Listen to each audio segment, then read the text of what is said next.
আজকে আমরা গর্ভাবস্থায় কিছু ঝুঁকি এবং কিভাবে কি সাবধানতা এজন্য অবলম্বন করা যায় সেই বিষয়ে কিছু কথা বলবো।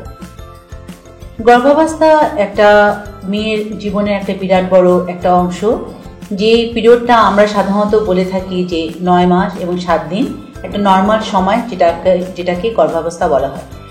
এখন এই গর্ভাবস্থাকে সাধারণত আমরা 3টা ভাগে ভাগ করে থাকি। প্রথম 3 মাস সেটাকে বলা হয় ফার্স্ট ট্রাইমেস্টার, দ্বিতীয় যে 3 মাস তাকে বলা হয় সেকেন্ড ট্রাইমেস্টার, এবং একদম সর্বোপরি যে লাস্ট তৃতীয় 3 মাস তাকে বলা হয় থার্ড ট্রাইমেস্টার। এখন এখানে আসলে গর্ভাবস্থায় কিছু কিছু ঝুঁকি থাকে, যেই ঝুঁকিগুলো আমাদের জানতে হবে এবং কি সাবধানতা অবলম্বন করলে এই ঝুঁকি থেকে আমরা রক্ষা পাবো সেগুলো আমাদের চিন্তা করতে হবে।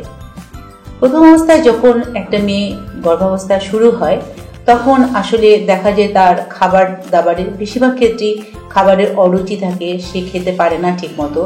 তারপরে দেখা যায় যে তার বিভিন্ন রকম জটিলতা, যেমন তার প্রস্রাবের হয়তো একটু ঘন ঘন প্রস্রাব হতে পারে, অনেক সময় দেখা যায় যে তার পায়খানাটা কঠিন, একটা কষা হতে পারে, এরকম বিভিন্ন রকমের সমস্যা থাকে।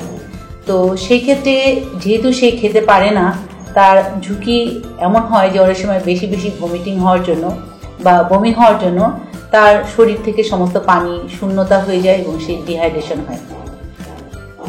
এই ডিহাইড্রেশন হওয়ার জন্য তার বিভিন্ন রকম জায়গায় চাপ পড়তে পারে, যেমন কিডনিতে চাপ পড়ে, কিডনিতে অনেক সময় সমস্যা হয়ে কিডনি ফেলিওর হতে পারে, লিভারের ফেলিওর হতে পারে, জন্ডিস ডেভেলপ করতে পারে, তাহলে অনেক রকম সমস্যা হতে পারে। তো এটার সাবধানতা এভাবে সমাধান এটাকে করতে পারি আমরা, যদি কেউ খেতে না পারে সেক্ষেত্রে তাকে পরিমাণে অল্প এবং ঘন ঘন খাবারটা যদি সে খায় তাহলে পরে সে পর্যাপ্ত পরিমাণে খাবারও খাবে, তার বমিটাও কম হবে। আবার আর একটা জিনিস সে করতে পারে, যেমন সকালে উঠেই প্রথমেই সে দাঁত ব্রাশ করতে যাবে না, বিছানার পাশে কোনো শুকনা খাবার যেমন মুড়ি অথবা টোস্ট এই ধরনের কোনো জিনিস রাখতে পারে। সে যখন ঘুম থেকে উঠলো তখন প্রথমে সে মুড়ি টোস্ট এই জাতীয় কোনো জিনিস প্রথমে সে খাবে, কিছুক্ষণ বিছানায় বসে থাকবে, তারপর আস্তে আস্তে উঠে বাথরুমে যেয়ে ওয়াশরুমে যেয়ে সে তারপরে দাঁত ব্রাশ করবে এবং অন্যান্য কাজকর্ম করবে। তাতে করে তার প্রথম যে বমি হওয়ার যে টেন্ডেন্সিটা সেটা কমে যাবে। অনেক সময় যদি বেশি বমি হয় সেক্ষেত্রে নিজে অপেক্ষা না করে ডাক্তারের শরণাপন্ন হবে, এবং সেক্ষেত্রে কিছু কিছু ওষুধ আছে যেগুলো হয়তো প্রেগনেন্সিতে সেফ, সেই ওষুধগুলো খেয়ে তার বমিটা সে কমাতে পারবে। এরপরে আসি সে কি ধরনের খাবার দাবার খাবে।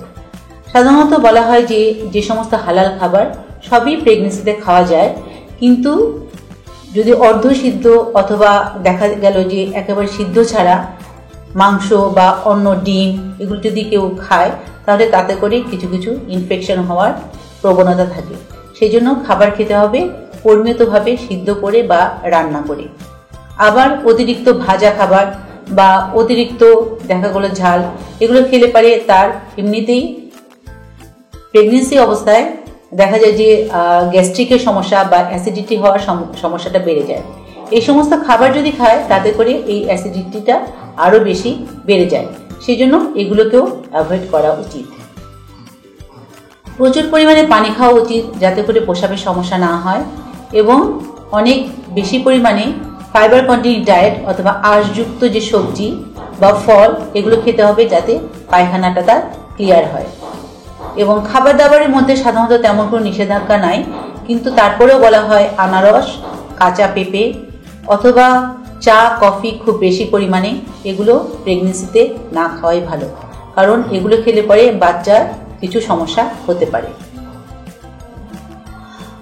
পোশাক আশাকের ব্যাপারে বলা হয় যে আসলে যদি টাইট পোশাক পরে থাকা হয় বা উঁচা হিল স্যান্ডেল পরে থাকা হয় তাতে করে অনেক সময় স্লিপ খাওয়ার সম্ভাবনা থাকে, বা টাইট পোশাক থেকে রক্ত চলাচল কম হতে পারে। সেই জন্য একটু ঢিলাঢালা পোশাক এবং ফ্ল্যাট স্যান্ডেল পরা উচিত প্রেগনেন্সির মধ্যে। আর একটা ঝুঁকি যেটা হয় যে অনেক সময় অনেকেরই দেখা যায় যে প্রথম দিকে অ্যাবর্শন হওয়ার একটা টেন্ডেন্সি থাকে, মানে রক্তপাত হয় বাচ্চা পেটে থাকা অবস্থায়।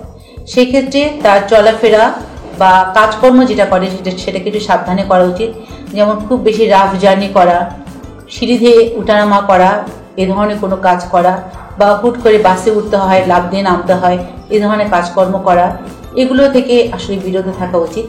এবং অনেক সময় লম্বা সময় ধরে দাঁড়িয়ে থেকে যে সমস্ত কাজ করে অনেকে, হয়তো 8 ঘন্টা 10 ঘন্টা, সেক্ষেত্রে সেই কাজের সময় কাজের ফাঁকে ফাঁকে তার বসে বসে কিছু রেস্ট করা উচিত।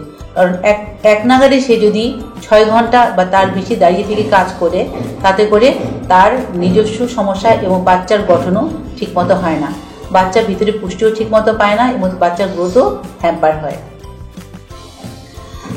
তারপরেও আসি, অনেকের আবার দেখা যায় যে প্রেশারের একটা টেন্ডেন্সি থাকে। যদি দেখা যায় যে প্রেগনেন্সির মধ্যে কারো হাই প্রেশার হয়, তাহলে সেই ক্ষেত্রে তার পরবর্তীতে খিঁচুনিও হতে পারে।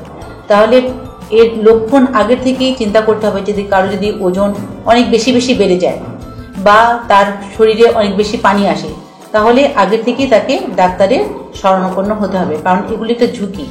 এগুলো হলে পরে বুঝতে হবে হয়তো বা তার প্রেশার বেড়ে তার খিঁচুনি হওয়ার একটা টেন্ডেন্সি থাকবে।